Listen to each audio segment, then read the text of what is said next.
With God, nothing is impossible. Just want to introduce you to Smooch, our friend here. Come on, Smooch.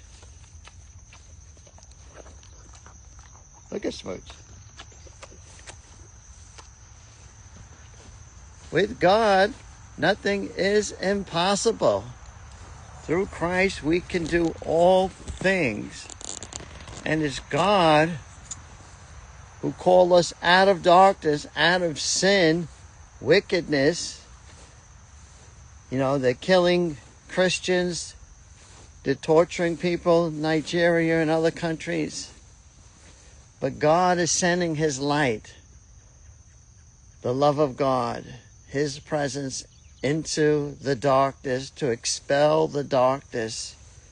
It says that sin shall no longer have dominion over my people, to rule over them with wickedness and lust.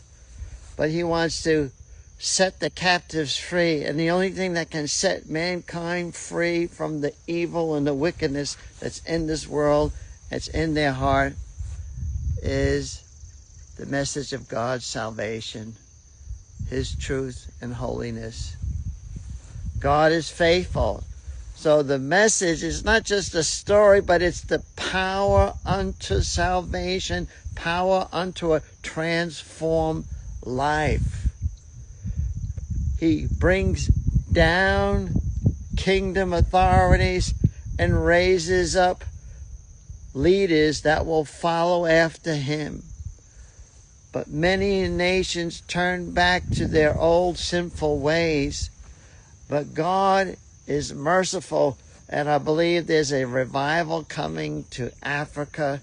There's a revival coming to New York. There's a revival coming to America as we see the rededication of the nation. 250 years. We're not perfect, but we need your grace and your mercy to intervene, Lord.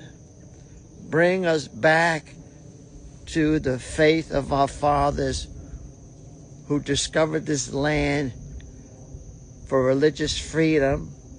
There was a lot of things go wrong when man's involved, but God is sharing the gospel and allowing the light and to give us an open window of access and forgiveness and the power of a transformed life.